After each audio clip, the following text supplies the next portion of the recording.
Welcome to Career Cravings with your hosts, Dev Ramcharan and Megan Reed. If you crave a better and more satisfying career, this show is for you. We're broadcasting live on Bold Radio Station every week. Now, here are your hosts, Dev and Megan.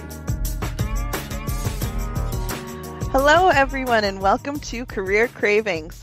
You're here tonight with Megan Reed and Dev Ramcharan. And we're going to be speaking to a really interesting guest tonight. So our guest is unique in that she kind of brings together some things that we spoke about last week with Mike Sorsdahl in the military. And our guest a few weeks back, Tanya, who spoke about her career in the arts. So today we are bringing to you Kaylee Cross. And Kaylee is a New York Times USA Today best-selling author. She writes really edge-of-your-seat military romantic suspense. And she's won a ton of awards. So we're really excited to bring her on tonight. The other thing that Dev and I like to make sure or bring through with our guests is that they're relatable to everyone out there listening. So it's very exciting for us that she is a best-selling author, but she's got a really realistic and interesting background that a lot of people could relate to. So just to get things started, I wanted to welcome Kaylee to the show. And Kaylee, I wanted to ask you, who in your mind would kind of be the ideal or who would you want to speak to out there listening tonight? Hi, Megan. Thanks very much for having me on the show. I'd like to speak to somebody out there tonight who's listening and they've had a dream and perhaps that dream has been put on the shelf or the back burner because life gets in the way and they have bills to pay or they have a family. Maybe they're in a job that they don't love. It's maybe not their dream job, but they have obligations to take care of. And I'd just like to encourage people out there to not let their dream wither and die on the vine. I believe that it's still worthwhile to hang on to those dreams and you can still pursue them while working. And maybe in time you can even live out those dreams as I have. But I would really like to inspire somebody out there tonight. That's amazing. That is amazing. And that's why we're so excited to have you on the show. So again, to kind of get things started, because you have had an interesting career path prior to your writing career, can you give our listeners a bit of a background of your career history and some of the highlights along the way? Sure, I can. I started off, I did a bachelor's degree in history and archaeology, and my intent was to go through and get into physiotherapy. And I tried and tried. I did all the prerequisites, and my grades were good enough, but they weren't in the top 5%. And every year I applied for physiotherapy, I kept getting rejected. And I kept going back to school, taking more courses, and pretty soon I ended up with a Bachelor of Arts in history and archaeology. And I was no further ahead to my career path. And I accidentally stumbled across massage therapy actually through, I was a nationally carded softball player back in the day, and I had really bad injuries. I needed a couple of knee surgeries, and I was first introduced to massage therapy back then, and that's when I started to pursue it as a career path. So after I had done my degree, I went in and did massage therapy school, which is an additional 3 years. It was in Vancouver at the time. It was a 3-year program then. And I worked for just over about 12 years as an RMT. And all the while, I've always wanted to be a writer ever since I was little. And I had been writing little stories on the side. And it wasn't until I was pregnant with my first child that, for whatever reason, maybe you want to blame it on the pregnancy hormones and I got extra creative, I don't know. But I decided that was when I was going to write my first manuscript. And so I wrote it, and I was so proud, and I was all excited, and I didn't quite know what to do with it. I had been attending some writers' conferences off and on, and because I was working full-time, I had a husband, I had a baby coming, I just put the writing aside for the time being and didn't pursue it. I did, however, hire a content editor, somebody, a professional within the industry, to look at the manuscript, and she did go through that, and she sent it back to me, and it was so covered in red. I mean, 2/3 of the book she'd cut, And whatever was remaining, it was so bad, I couldn't even look at it. So I was totally discouraged, and I just put the manuscript away and didn't look again. And I continued on with my massage therapy career. And a couple of years later, I was pregnant again with our second child, and I had complications, and I wound up on bed rest for 3 months. And I was laying in bed for weeks and weeks and weeks on end. I wasn't even allowed to sit up. And I would have lost my mind had I not had that manuscript to pull back out. So my husband gave me my laptop, and I rewrote that entire book from start to finish because I was determined. I'd already put all this work in, and I'd always wanted to be a published author.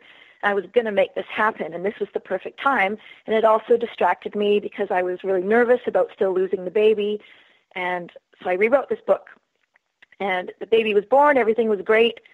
But as a mom of two, and I was still working part-time, I was very, very busy. And so I didn't really think too much about the book. I had submitted it to several small publishers, and it did get picked up just by a small digital publisher. And I went with it. And from then on, I started working on the next book and the next and the next. And that's when my income level started to go up. And it's when I started self-publishing on my own rather than going through a publisher in 2013. That's when my income level took off, and I was able to make enough money that I could stop being a massage therapist and write full-time, it's always been my pipe dream. Wow. So very well summarized. You put a lot of information in there, and that is so interesting. No, that's great. I want to take you way back because something that I didn't know about you was the fact that you are or were a nationally carded softball pitcher. So one thing, I guess, just that I'm hearing from your really initial description of kind of your career history is a key thing that I'm noticing is determination. Because if you are playing sports at that level, you try avidly for that physiotherapy career, and then with the writing, you don't give up on that pursuit. Determination is oozing out of you, I guess. But I want to go back. Can you just tell me or tell us a little bit about this softball background? Okay, well, there's a really good program out where I live. They're called the organization's called the White Rock Renegades. And we were fortunate because the organization is very well known, and we travel all over the place, and we win lots and lots of provincial and national championships, and we were able to travel into the States, and then we have international tournaments where we're playing Olympic teams and that sort of thing. And I think pretty much all of us got scholarship offers, and I chose to stay at home, but I did get offers. I could have gone and played ball in the States, and I didn't. I stayed here and went to UBC, and I don't regret that decision. But I made some really great friends through there. And the short answer to your question is yes, I'm very stubborn. I'm stubborn and determined, but in a quiet way, I think. Okay. So from there, I guess, the next thing I'm kind of wondering is how did you said you always loved writing. And I guess in my head, stereotypically, athletes and writers have very different mindsets. So for you, how and why did you begin writing? Like, how did you know you loved it? Well, I think going right back to when I was a really teeny little girl, my mom still says to this day, I was like a bad smell when I was small. I would not leave her alone. I would always crawl into her lap and shove a book in her face and make her read to me. And she tells me by age 3, I was reading my own books, even little short chapter books by age 3, which is pretty young, but once again, I just was so determined. That was something I loved, and I've always been a huge, huge reader. And I remember about my 5th or 6th birthday, I had asked for a typewriter, and I got it. And I remember being so excited. I opened the box, and I saw the typewriter, and I had family and friends there and cake and the whole bit. And I just remember vividly thinking, I can't wait for, who cares about cake? I just want everybody to go home so I could start pecking out my first story. And I still remember, second everybody leaving, this feeling of relief and excitement, and I went and grabbed the paper that I'd been given, and I put it in my typewriter, and I started pecking out that first little story, which happened to be about a unicorn, I think, and I still have it. And it's always been a dream. So Megan, I'm gonna just do a little bit more reflecting with her on another aspect of this, because this is an incredibly interesting story. So Kaylee, you're a writer, and every writer has a process. I happen to know this up close because I've got about 5 writers in the family, and each has. I'm sorry. Yep, we're a moody bunch all around. But the thing that's interesting is they each have a unique process. If you could describe your process as a writer, what does it look like? Okay. Well, I am a self-professed control freak, and so that means I'm a really detailed plotter. And there's really 3 kinds of writers in the world. There's plotters and pantsers, which are people that fly by the seat of the pants and just sort of write the story and get surprised along with the characters. And then there's people who are kind of a hybrid, and they do both. And I don't work well that way. I do have a very vivid imagination, but I really like the structure of having a really, detailed roadmap in place before I start. Otherwise, I find I'll get stuck, and that just drives me nuts when I get stuck when I'm writing on a deadline. I like the drafting process, I like to be as smooth as possible. So I like to know who the characters are. I like to know as much about them as possible, and then I like to sort of set up the conflict, the external conflict, which is, outside pressures that are affecting the main characters. And I like to know also the internal conflicts, which are, feelings and baggage maybe that those characters have taken into the story with them. And it all provides conflict throughout the whole story. And I need to know all that before I can sit down and sort of lay out the story and the major plot points. And I need to know scene by scene. I like to write out my chapters, just very brief point form notes. And I can change it as I go. That's fine. I don't have a problem with that. I'm not that rigid. But I do like that initial roadmap, just so I know where I'm going. Beautiful. For some writers, the narrative itself is a cinch. Dialogue is a bit of a struggle. And for others, dialogue comes naturally to them. Whereas the building of the overall narrative structure seems to be something that takes a lot more doing. Which is the easier for you? From what I'm hearing, it sounds like the overall structure, the framework, is what your forte is from the beginning. I think so, but I actually do find the dialogue easier because it moves the scene forward much more quickly.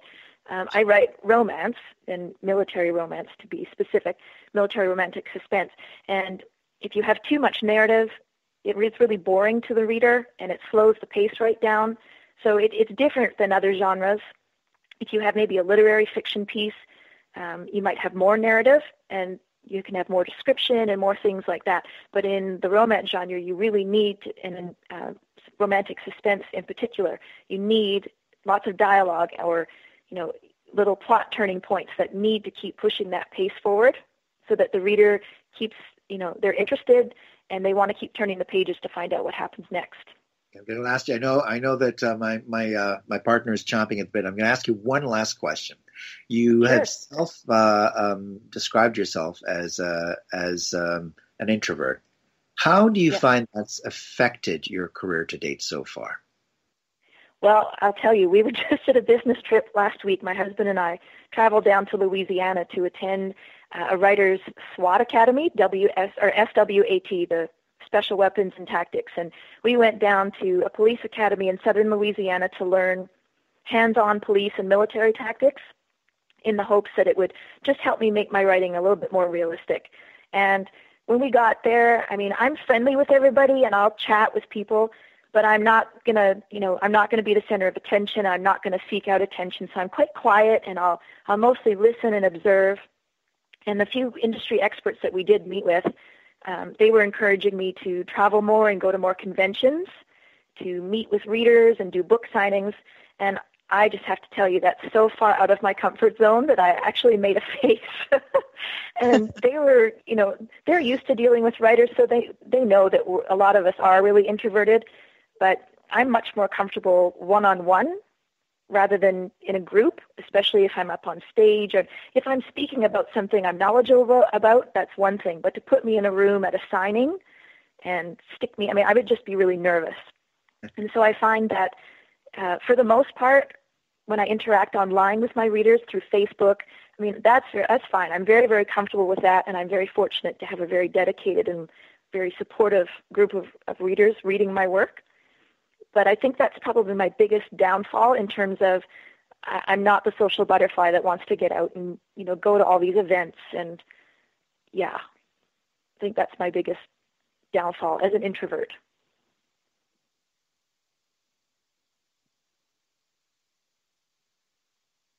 Megan, are you there? Okay, let's just go forward then. I'll ask another question. Okay.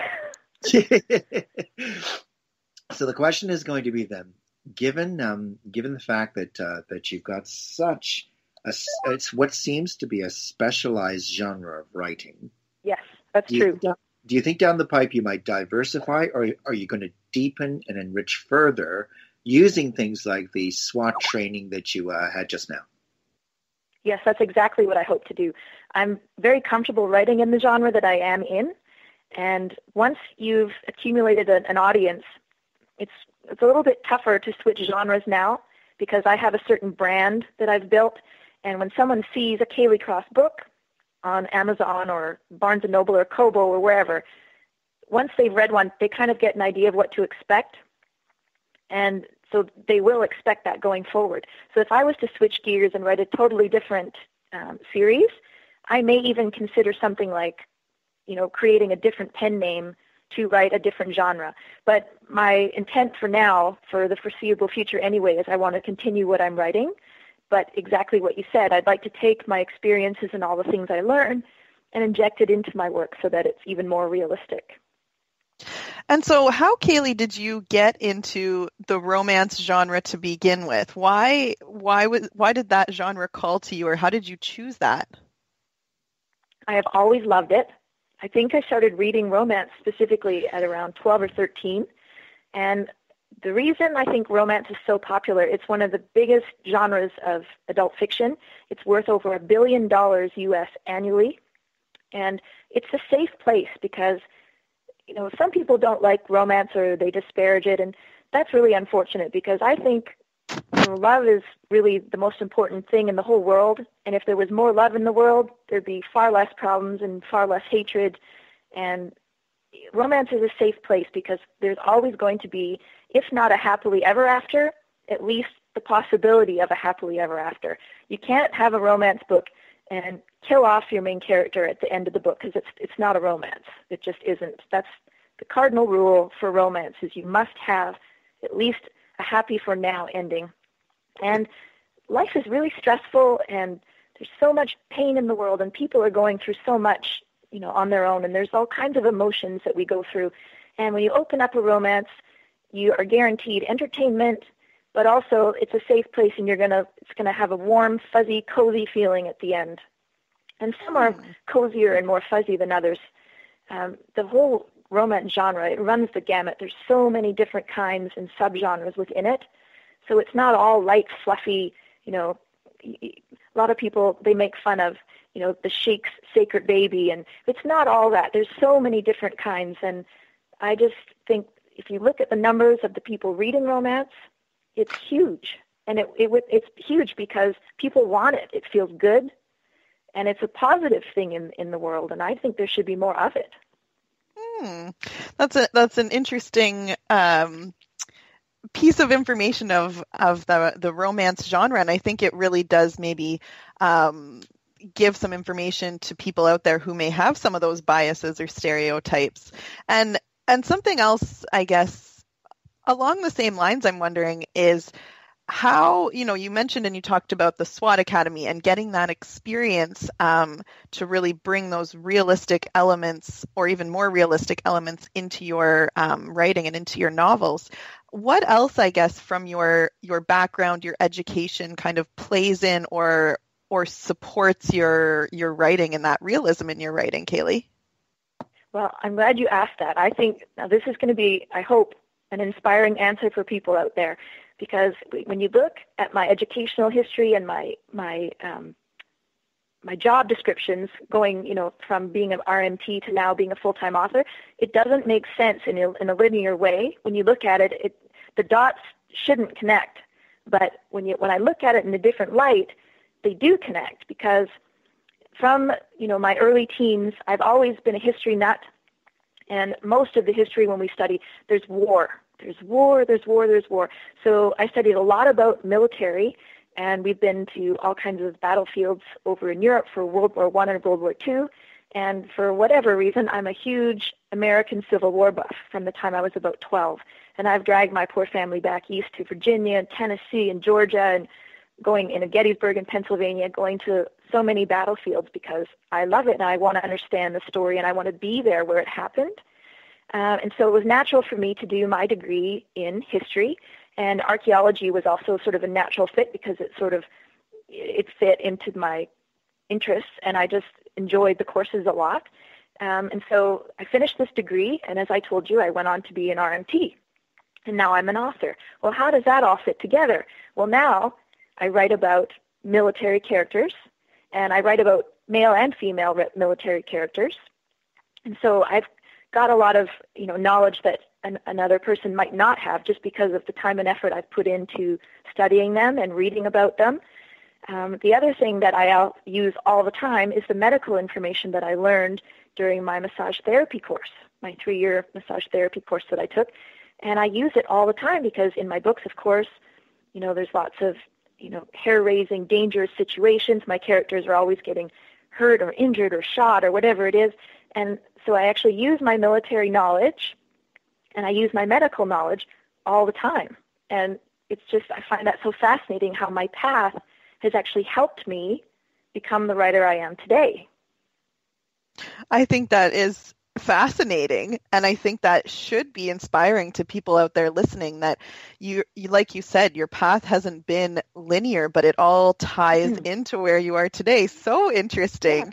Yeah. It shouldn't make sense on paper when you look at it. So I hope someone listening out there, whether maybe you want to be an artist or you've got a great invention idea or whatever it is, your background will, in whatever way, it'll highlight and enable you to chase that dream. And it'd be really interesting for people to examine that. Exactly. And I think really the other thing that I find interesting is we talk so much and on this show about transferable skills, but in your case, I think it's a lot of transferable knowledge, having that knowledge influence your writing. I'm gonna turn it over to Dev now. Okay. So Kelly, you talked at the beginning about the sort of the person that you want to envision as you work to inspire them with what you've been through. You talked about somebody who is stuck in the daily grind. They're a responsible person. They may have a family. They have bills to pay, but they have a dream on the side. Now, if you could describe when you yourself were in that particular situation, and what was it? What triggered, apart from if there was anything beyond the story you told us about being laid flat out, and then writing is what helped you and saved you. But is there anything else you'd say to people to inspire them? Well, and again, this is just my opinion, so of course take it with a grain of salt. But I wanted to be really practical and careful as I pursued this because obviously money is important. We need to pay our bills. We need to feed our children and pay the mortgage and all that. So I wanted to make sure I had the income while I was sort of pursuing this on the side. And my husband is an accountant, and we reached the point one year we were looking at our taxes and our income for the previous year. And I was sort of lamenting that, I loved my job as an RMT, but it was very physically demanding. And I was tired because most of the shifts that I was working were all evening and weekends. And when I was home with 2 little people under the age of 4 all day long and then went to work at 3 p.m. and didn't get home until 10, I was exhausted. And it just felt like I was on this treadmill and I couldn't get off. It was just be home with the kids, look after the house, go to work, come home. I was tired. And I remember saying to my husband, I would just love to be able to be home with the kids all day, but I'd like to be able to write because I love it. And I have stories to tell, and I'm sort of frustrated that I felt kind of hamstrung. I know I need to make money because I need to contribute financially and help us pay the bills, but this is my dream and this is where my heart is. And he said, well, let's give it a year. He says, you can leave massage therapy for now and try writing full-time for 1 year, and if you can make more money at that, than you did at massage therapy, then by all means, stop your work as an RMT and write full time. And I was really fortunate to, have his blessing and support, but very, very lucky that I was able to produce enough books that people seemed to like, and it allowed me to build my income to the point where I could stop my day job. And I know that that wouldn't always happen for everybody, so there was a little bit of luck involved for sure. But I just want to caution people out there, don't quit your day job until you're sure that you can sustain the level of income that you need, because life is stressful enough, and I would hate to see somebody jeopardize, what they've worked for. And while I want to encourage you to not let go of the dream, I would caution people to be very, very practical about how they go about it at first.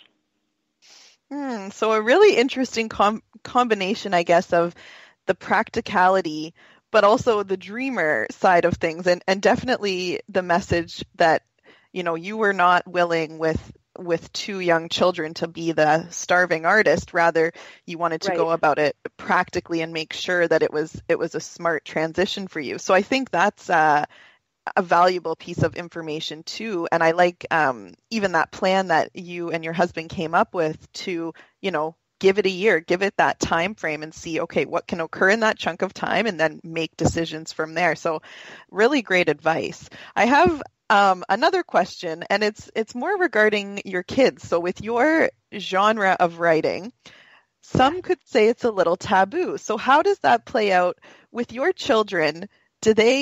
How old are they, and how much do they know about your writing? They are 10 and 12. They're both boys. They both know what I write. They are not allowed to read what I write until they're older. But they know that there's, intimate things. We haven't had the talk with the 10-year-old yet, so that's a nebulous idea to him. He doesn't really understand it, but they're cool with it. They think it's neat that Mom writes books for a living. They were especially thrilled. We were at a family vacation in Disney World a couple of years ago, and we were standing waiting to get into an attraction, and a reader recognized me and called me by name, and my kids were floored. This woman came over with her husband and children and hugged me and got my autograph and pictures, and my children, they were just absolutely floored because they're like, it's just my mom. Like, they couldn't believe that somebody knew who I was, and let alone in the middle of Disney World. So that was kind of a highlight. That's something I'm going to remember for a long, long time. Oh my gosh. Yeah, that's good story. So switching gears on you a little bit, I'm wondering, what would you say is your most valuable asset? What's your most valuable asset, Kaylee? I'm going to repeat what I said to Dev. I think it's my determination. I am determined. I don't know if it's determination or if it's just plain stubbornness, but as I said, it's a quiet way. I mean, I'm not an in-your-face person, but if I decide on something, I'm going to make it happen. To the best of my ability. I'm going to chase it down, and I'm going to do whatever I need to do to make that happen.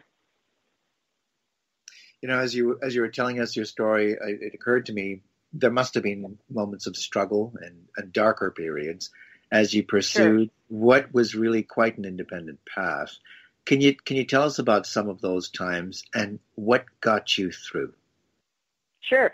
Well, I'm sure a lot of people out there, if anybody out there is an artistic type who's listening to me, whether you're a songwriter, a singer, an actor, an artist, anybody that's artsy, it's a pretty brutal world out there. Rejection is just so hard. And when I first started to write, I wrote my first manuscript, I had it polished, and what you do back in the day, this is before self-publishing really took off and was a viable means of making a living, you had to pursue publishing through an actual publisher.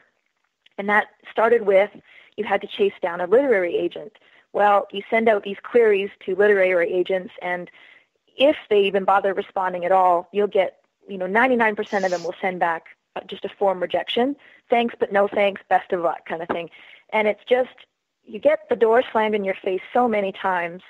And I think what got me through is I was in the same boat as everybody else, and I understood from the research that I had done and the conferences I had attended that it's a really tough industry. And I'm sure, Hollywood is the same, and so is Broadway and singing and trying to get an album made or anything like that. It's the same. There's tons and tons of rejection out there. I was fortunate enough to find a very small publisher that would take me on at first. Then I got published with Harlequin, a division of Harlequin. And then when the self-publishing wave really started to take off, I was very leery to jump on that because, I was very worried about what would happen to my income or whether or not I had an audience big enough to follow me. I was very fortunate that it turned out I did have a big enough audience.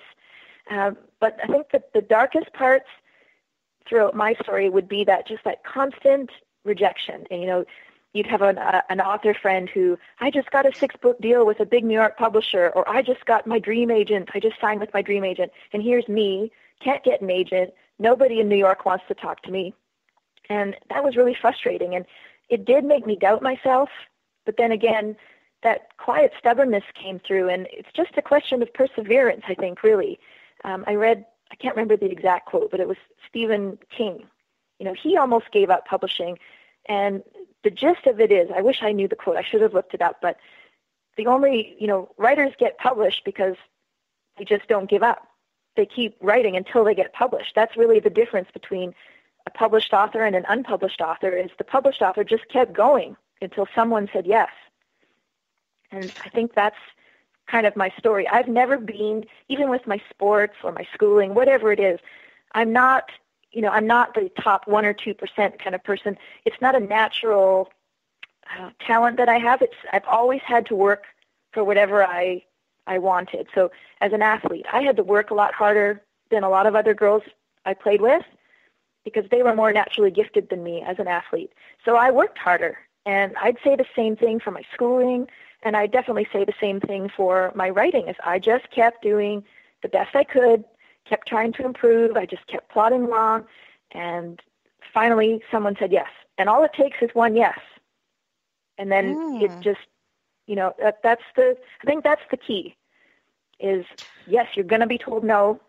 And that's the tough part. And you have to dig down. If you really want it, you'll keep going. And you can't let the no's define you. And yes, they will get you down. And a lot of artistic types, we tend to be very, very hard on ourselves. And there's depression and anxiety issues riddled throughout that entire community. But if you know you're in the same boat and you just keep plugging along, that's my biggest takeaway from tonight. I just want to tell people that all it takes is one yes. Wow, that is really inspiring, I think, and I hope that does inspire someone out there, whether they are a writer or they have some other passion, because I think hearing your story and where you came from and what you did for different careers or ways to make money, but then ultimately following your passion and making it work, and you got that one yes, that's really inspiring. I'm so happy to hear that. One thing I guess that I'm curious about, do you have any guesses or any ideas as to where that quiet stubbornness or perseverance came from?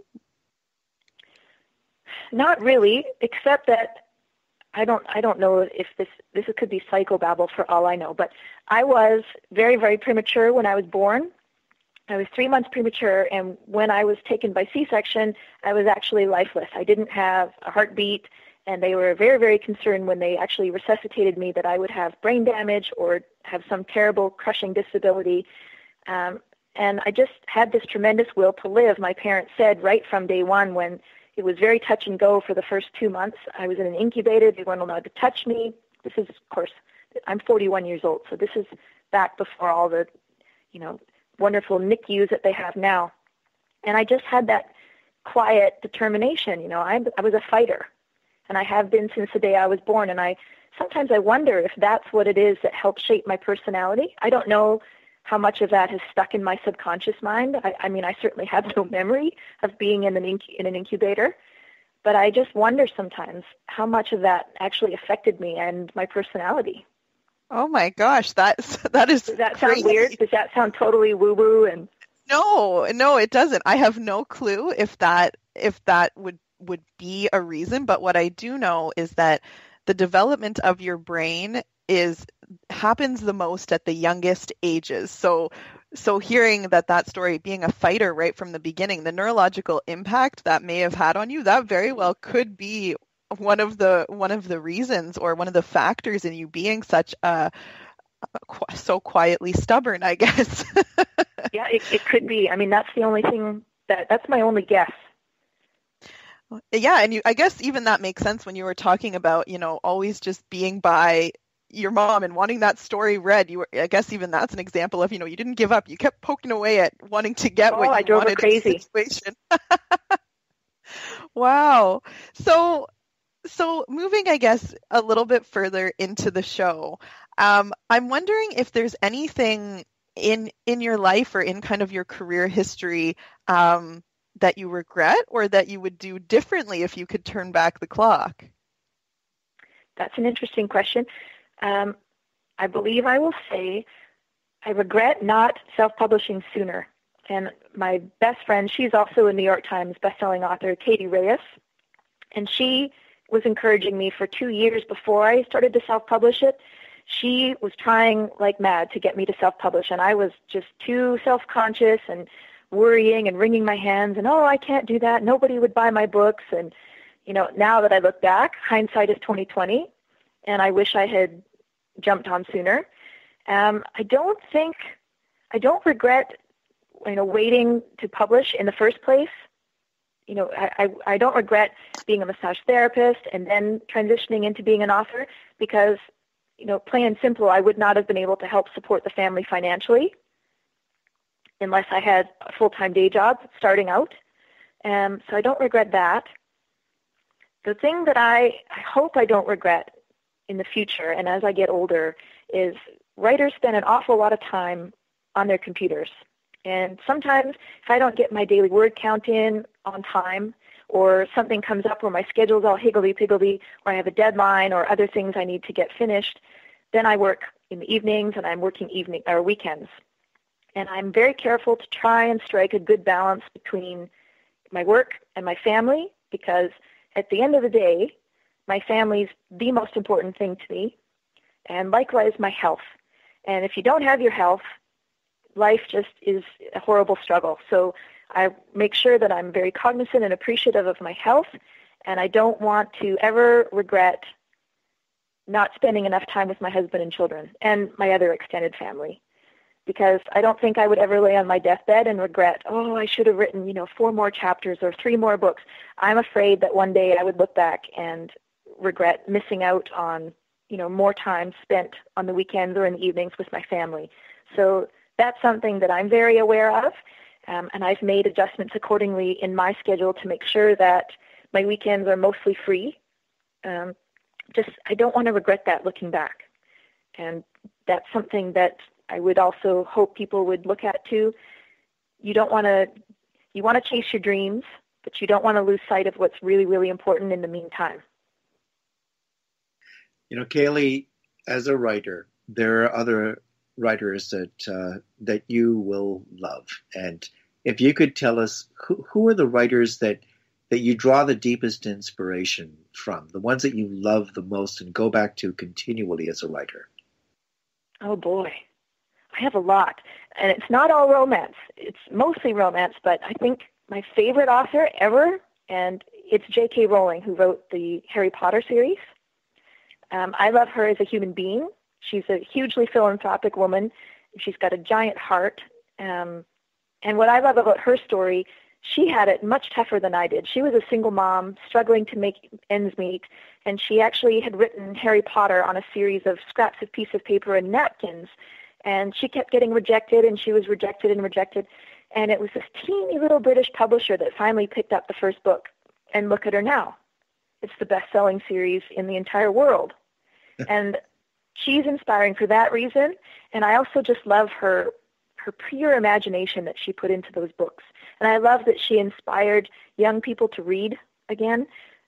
When her books would release, they'd have these big parties at the bookstores, and they have TV crews that were there filming. They have young readers all dressed up in costumes that had lined up around the block, and they interview little people that had been saving up their allowance or Christmas money for 6 months so that they could buy this book because they love to read and they love the story and they love the magic of it.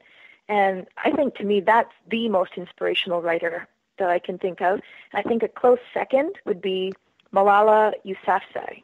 She's the young Pakistani girl who was shot in the head by the Taliban several years ago. And she's brave. She is a million times braver than I would ever be. And I think her story is inspiring, but she's definitely got that unshakable determination and a confidence about her that is far beyond her years. And I find both of those people extremely inspiring. Is philanthropy something that's important to you as an author and as a person? Yes. Not just giving back to the romance community, which is a very tight-knit, very supportive genre, which I'm fortunate to be a part of, but I'm also part of a scholarship foundation here. My family runs a scholarship foundation out here in the Vancouver area, and it's for BC students, and we send, depending on what budget we have for that year, we send X amount of students off to university for an undergrad degree. And so we take disadvantaged students who have gone through a really tough time. Maybe they've lost parents, maybe they're homeless, maybe they, got into an addiction situation, and we try and give them a little hand up because we believe that education can transform the world. So that's always important to me too. I want to give back. Well, I got to tell you, listening to your story, I'd have to say you're truly a great woman. And it's been well, thank you. Listening to your story, it's been inspiring for people of all ages. Because what really seems to ring true in everything that you say is that there's an absolute heart. It's not just the determination to succeed, but the determination to succeed in a meaningful way. And that's quite different to just succeeding for the sake of succeeding. And it's truly something we appreciate a lot in hearing this kind of story. So I'll turn it over to my colleague now. So something we always like to ask our guests, Kaylee, and something I'm curious in your case is, what, if you could turn back the clock, what would you tell your 21-year-old self if you knew what you knew today? I would tell myself to go for it, because even though I was determined and I was stubborn, there was always that little voice in my head, that little self-doubt whisper, oh, you're not going to get published, you're going to get rejected. There's always that sort of nervousness and the I call it the self-doubt monkey. And I wish that I had just told myself, just go for it. Well, and it sounds like that is what you did in the end. So it sounds like that self-doubt, even though it was there, you overcame it anyways, because look at where you are today. So one more question. We're just about getting to that time for our break, but I'm wondering, what are you grateful for? What are you most grateful for in your life right now? Oh boy. The two things that immediately come to mind, I'm most grateful for my family, and number 2 would be my health. And number 3 would be that I am able to pursue my dream. I'm able to make a living doing what I've always dreamed of and doing what I love. And even on a tough day where things aren't going well at the computer or the story's not coming, I always take a step back and remind myself, do you know how lucky you are that you get to sit here and you get to make up stories for a living? So then I tell myself to shush, no complaining. That's it. You are so fortunate compared to a lot of people in the world who are out there working because they hate their job, but they have to get up and go anyway. So you just be quiet and be grateful for what you have and start putting words down on the page. Okay. And one last question just before we finish things off. I'm wondering, when you come to the end of your career and you're having, say, a retirement party, what would you want people to say about you at that time and about you, about your career? What would that look like for you, Kaylee? I would like people to say that I spread love. I think that would be a huge compliment. And by writing romance, I hope I am spreading love, and I hope I am spreading hope. And I think the world would just be such a better place if everybody could spread a little more love. And that would be one of the best things that anybody could say about me, I think. Oh, that's amazing. And I think such an inspirational way to end. end the first segment of our show today. So I want to thank you very much for speaking with us today, Kaylee, and sharing your story.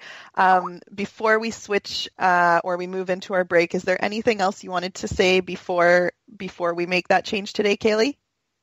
Sure. Well, thank you once again for having me. And to anybody out there listening who has a dream they want to pursue, I just want to encourage you, just keep at it. Don't give up. And one day you might get the yes that you've always been hoping for. And with that, we will go to our break.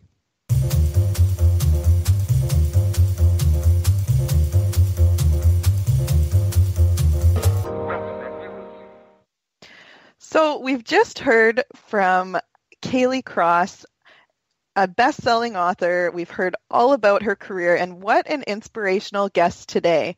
She made it very clear from the beginning that she is talking to the average Joe out there in the grind, working, but someone who really has a passion and a dream to do something that they love. And in Kaylee's case, that was writing, and writing in that romance genre, and specifically that military romance suspense.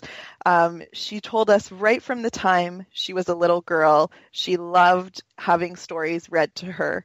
Something else I think that she mentioned was that idea of being born prematurely and being a fighter right from the get-go. And that was something so evident and so predominant of a theme throughout her life and her career, from the time she spoke about being a softball pitcher and nationally carded, something obviously she had to work very hard at, through her education and continuing to pursue those goals, and then with her writing. And even though there were hiccups along the way, she didn't give up. She kept going. And that is such a valuable message for people out there. Something that I find really interesting and useful as well from everything that she shared is that practicality that backed that dreamer persona that she had. And I think that practicality of having a family and, needing to support the family, make an income, that underlied her choices as well. So I think she was very strategic in the way she developed her career as an author. Even I guess in her writing, very practical. She spoke to us about those different types or different styles of writers, ones that are plotters, ones that are panthers, and hybrids. And that's new information for me. I never really, I guess, thought much about how someone goes about writing a novel or writing a book. It just seems way over my head. But I think even that practicality of plotting out her story in advance, and of course making changes along the way, but really getting in-depth and detail-oriented with the characters, the conflict, the scenes. So that was really interesting for me to hear, and I think, again, goes with that practicality. Something else that stands out for me is, I guess, that giving back and wanting to help other people, wanting the world to be a happier place, where love is really, I guess, at the forefront. So really, I think that can be a goal or an underlying, I guess, voice that lots of different careers could have. And this is just the way she chooses to express that and push that belief forward. She shows that through her philanthropy as well, in supporting others and helping others pursue their dreams. And I think that's beautiful and so inspiring that someone who followed their own dreams and persevered through that to be successful in that can give back to other people. One other element that stood out to me, and I don't think we've talked about this so much on the show before, is really keeping her values at the forefront of everything. So while writing is a passion and she loves it and it's an income generator, she knows that her family and her health are the most important things to her, and she cherishes those things, and she makes sure that her writing doesn't interfere with those things. She makes sure as best she can that she has weekends off to spend time with her family, and keep her health in check. And I think that's something that everyone listening can struggle with at some point, really, that balance, and feeling like I have to do this, I should do this. But really, in her case, she knows that if those are the most important things, that's what she needs to focus on. And so another great message for everyone out there listening. Another element that, again, something I never thought about with a writing career is that difference between having a publisher and self-publishing. And that, I think, could be really useful information, again, especially for writers out there.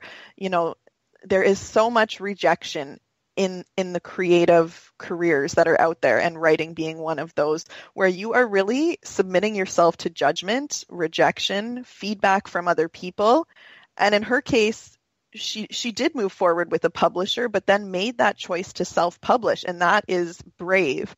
And that's something I think, just in coming to a bit of a conclusion with what I have to say, and what I would say about Kaylee is really that inner bravery and perseverance are how I would define what she spoke about tonight.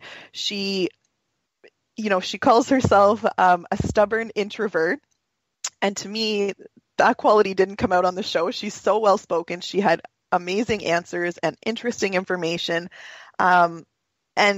And she didn't take no for an answer. So even though she was an introvert and might be a bit shy, bravery is definitely what I see coming from her in choosing this career path, and in self-publishing, and in keeping that balance in her whole life. So I guess that's what I pulled from our guest today. Dev, I'm going to turn it over to you. What did you think about Kaylee today and the story that she shared? She's amazing. An amazing guest, an amazing person, and really a profile in courage. When I look at the story and I reflect on the things that she's talked about, really it started from the time of her birth. She was born early, and as a premature baby had to fight for every breath that went into her lungs. So from the very beginning, life for her has involved companionship with struggle. Struggle has always been something that's been a close fellow to her as she's been through her life.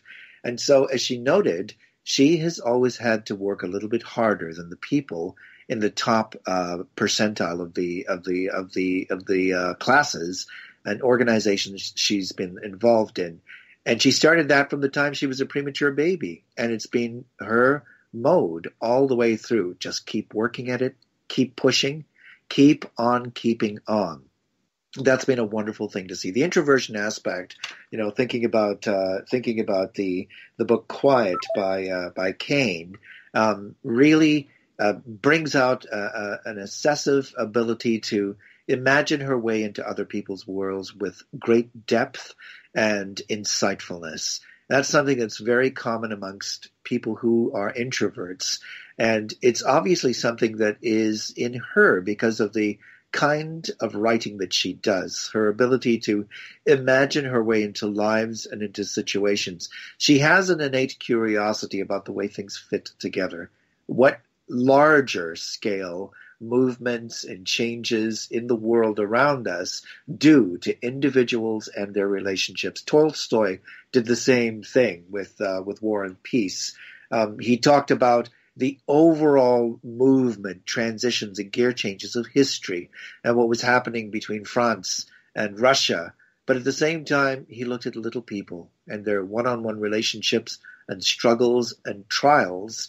And what was going on in history brought out in stark relief the beauty and the richness and the wonder of their individual and small-scale relationships.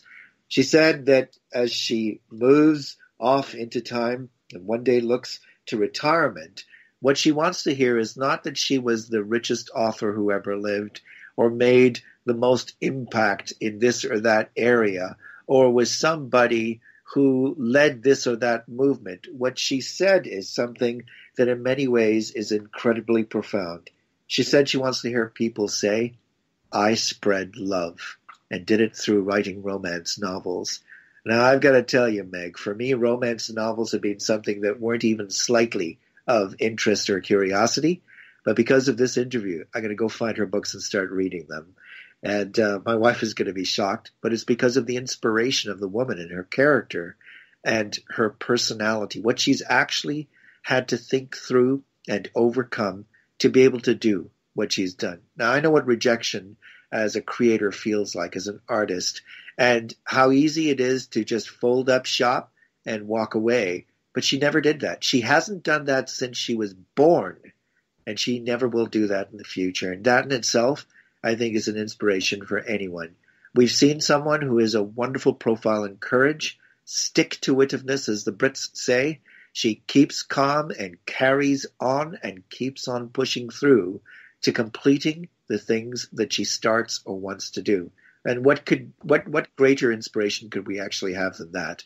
It's been a real pleasure to speak with her. And I hope for all of you as our listeners, you found this story from Kaylee equally as inspiring to you as it's been to Megan and to me. This is Dev Ramtran, and for Megan and myself, thank you for being with us as we've spoken to our guest, and we hope to have you with us when we have our next show. The career discussion doesn't stop here. For more information about how to transform your career, visit CanadaCareerCounseling.com. And remember to tune in next Sunday at 6 p.m. Eastern Standard Time on Bold Radio Station for the next episode of Career Cravings.